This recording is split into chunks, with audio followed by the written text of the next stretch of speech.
jetzt das Heute-Journal.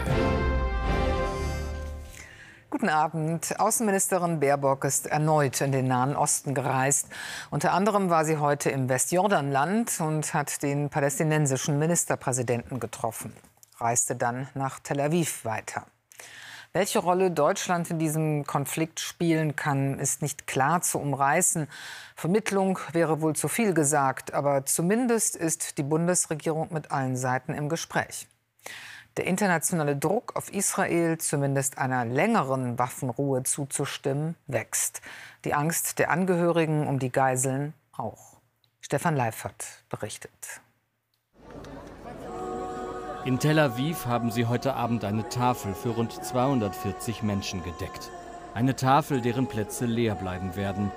Tausende sind auf den Straßen, um den Angehörigen der Geiseln beizustehen. Sili Wenkert bangt um ihren Enkel Omer, seine Freundin erschossen, er von der Hamas entführt. Ich habe überlebt im Holocaust. Ich bin schon eine alte Frau. Aber jetzt ist der richtige Holocaust für mich. Damals war ich ein kleines Kind, fast ein Baby. Aber jetzt, diese 5 Wochen, ist nicht zum Beschreiben, was wir leiden, die ganze Familie, weil wir wissen nichts von ihm. Während Israel sein Trauma bewältigt, setzt seine Armee die Angriffe auf Gaza fort. Die Dunkelheit der Nacht zeigt besonders klar, wie heftig der Beschuss im Moment ist. Hier Bilder aus der Nacht zu Samstag, aufgenommen von israelischer Seite.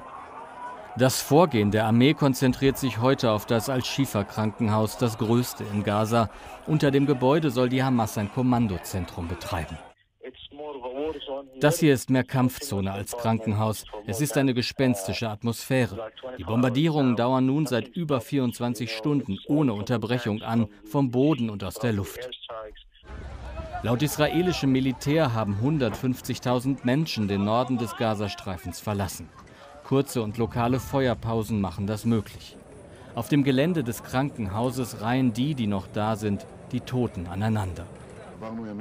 Premier Netanyahu schwört Land und Soldaten immer wieder auf einen harten Kampf ein.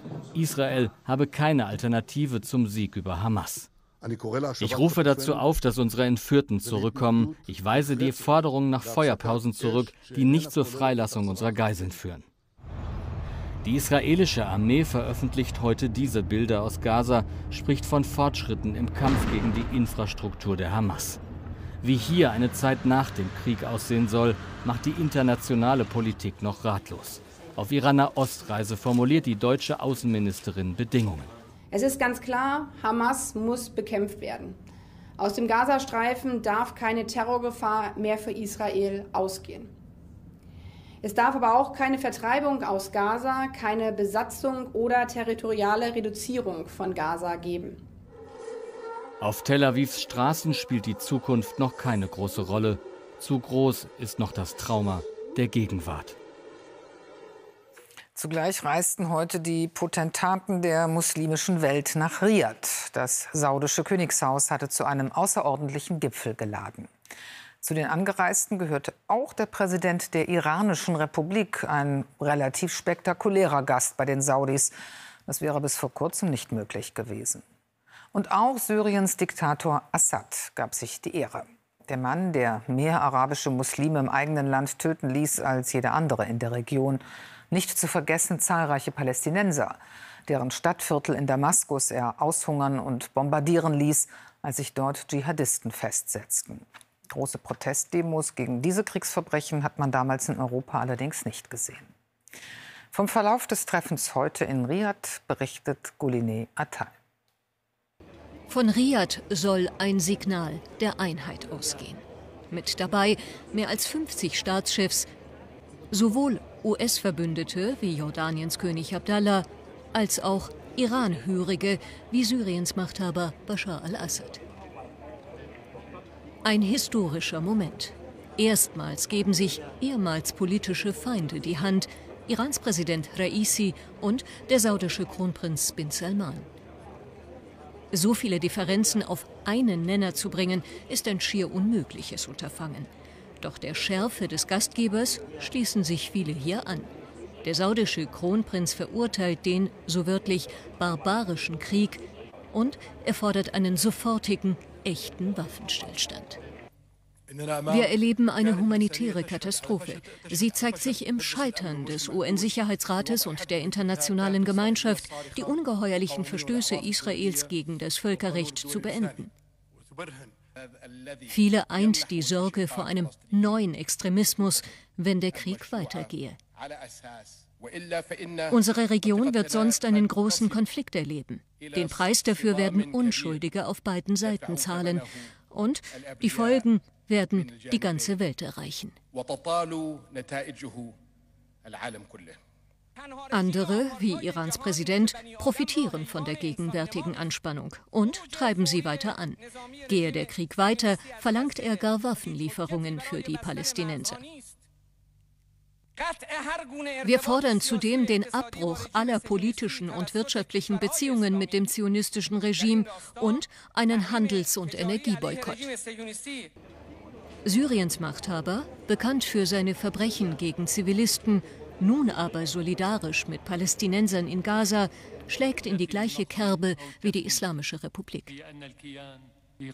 Jede politische, jede wirtschaftliche Annäherung mit der zionistischen Entität muss erst einmal gestoppt werden. Doch damit bleiben Iran und Syrien allein. Weder Saudi-Arabien noch die Emirate folgen solchen Extremforderungen. Am Ende verkündet der saudische Außenminister nur eine minimale Einigung. Eine Kerngruppe soll politischen Druck erzeugen, um weitere Waffenlieferungen an Israel zu verhindern und die Zwei-Staaten-Lösung voranzutreiben. Dann fragen wir doch noch mal nach bei Gulnaz Atay. Das war ja schon interessant zu sehen, wer da heute alles zusammenkam bei diesem Gipfel. Was eint die denn? Also wo liegt das gemeinsame Interesse in diesem aktuellen Konflikt? Nun, die Bilder täuschen darüber hinweg, dass es mehr Verschiedenheiten gibt, den Gemeinsamkeiten. Denn im Hintergrund wurde man sich nicht einig auf ein Abschlussdokument.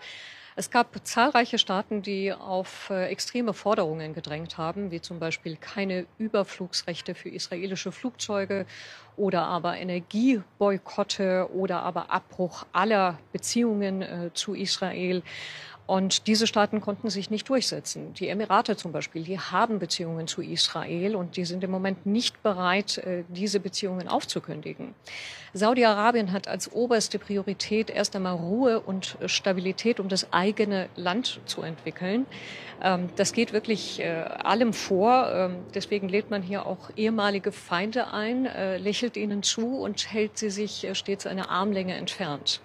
Es ist nicht so, dass die Emirate, dass Ägypten, Saudi-Arabien die Hamas mögen. Ganz und gar nicht. Aber tatsächlich gibt es eine ernsthafte Verärgerung bei diesen Regierungen über westliche Doppelstandards in Sachen Völkerrecht. Und man muss auch solche Konferenzen, solche Bilder und Statements produzieren, weil man der eigenen Bevölkerung etwas zeigen muss, um dem Druck der Straße sozusagen zuvorzukommen.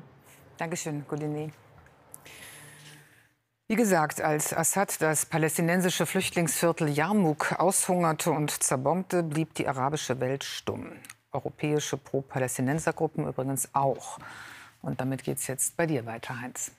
In mehreren deutschen Städten hat es heute wieder pro-palästinensische Demonstrationen gegeben.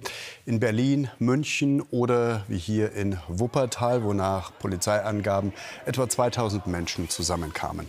Die Veranstaltung sei insgesamt überwiegend friedlich verlaufen. Eine pro-palästinensische Demonstration mit mehreren 100.000 Teilnehmern fand in London statt.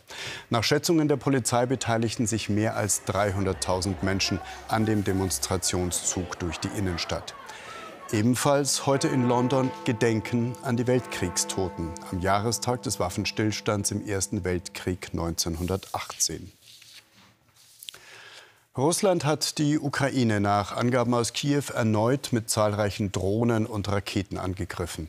Der Großteil wurde laut Flugabwehr zerstört. Aus Kiew wurde der Einschlag von 2 besonders schwer vom Radar zu erfassenden Raketen auf einem Feld gemeldet. Mehrere Häuser seien durch die Druckwelle beschädigt worden. Besonders umkämpft ist nach wie vor Awdijiwka im Gebiet Donezk. Polizisten fordern die verbliebenen Bewohner auf, sich in Sicherheit zu bringen. Die Stadt liegt laut Militärverwaltung rund um die Uhr unter Beschuss. Bundesverkehrsminister Wissing plädiert dafür, die Strafen für das Eindringen in Sicherheitsbereiche von Flughäfen zu verschärfen. Und er forderte gegenüber den Funke-Medien die Flughafenbetreiber auf, ihre Sicherheitskonzepte zu überprüfen. Eine Reaktion auch auf das Geiseldrama am Hamburger Flughafen vor einer Woche. Ein Mann hatte mit einem Auto die Zufahrtsbeschränkung durchbrochen und war auf das Vorfeld gelangt. Wer eine wirklich spektakuläre und exotische Landschaft sehen will, muss gar nicht in weite Fernen reisen.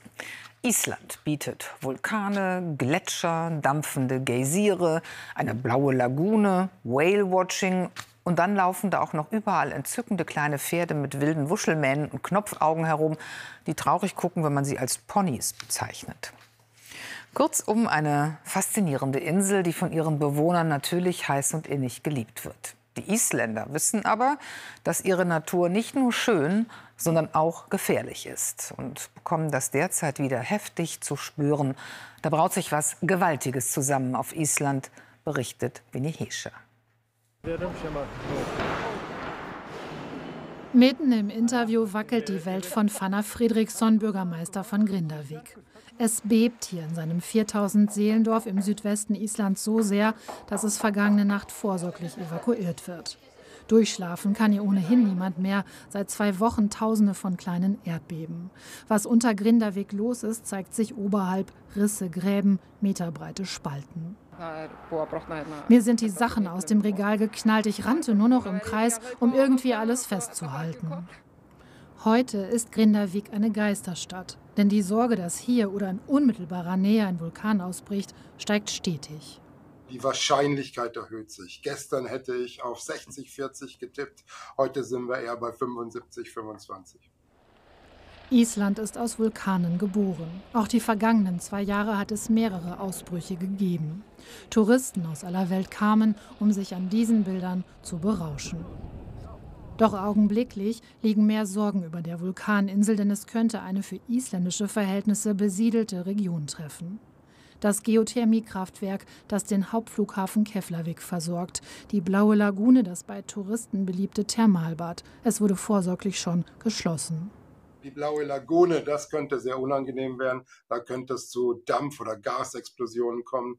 Und das würde dann eine Menge Wasserdampf auch erzeugen. Der würde sich mit Gasen aus der Lava vermischen. Und das könnte auch ein bisschen gefährlich werden. Dass es nochmal so kommt wie 2010, als der Eyjafjallajökull ausbrach und den Flugverkehr in Europa lahmlegte, halten Experten für ausgeschlossen. Trotzdem weiß keiner, was kommt. Der isländische Präsident ruft zur Einheit auf. Island ist ein kleines Land. Wir können unsere Kleinheit in Stärke verwandeln. Manchmal sind wir wie eine kleine Familie. Mancher in dem evakuierten Dorf Grindavik nimmt es ohnehin stoisch isländisch. Niemand zu Hause, wir machen Vulkanurlaub. Heute am 11.11. hat die bekanntlich 5. Jahreszeit begonnen. Besonders wurde das in den Karnevalshochburgen entlang des Rheins gefeiert. In Köln sind pünktlich um 11:11 Uhr tausende Jecken in die Session gestartet. Und auch in Mainz feierten viele Narrinnen und Narren rund um den Fastnachtsbrunnen. Und jetzt die Lottozahlen dieses Samstags. Sie lauten, wie immer ohne Gewähr: 9, 25, 26, 40, 45, 49, Superzahl 7. Weitere Gewinnzahlen finden Sie auf lotto.zdf.de und im ZDF-Text auf Seite 556. Die Wetteraussichten für morgen. Von Südwesten her dichte Wolken mit Regen, oberhalb etwa 800 Meter anfangs auch Schnee. Im Nordosten bewölkt und Schauer, sonst länger freundlich mit Sonne, 4 bis 10 Grad. Die weiteren Aussichten in den nächsten Tagen sehr wechselhaft und teilweise stürmisch, vor allem am Alpenrand ergiebiger Dauerregen. Dazu sehr mild bei 6 bis 15 Grad.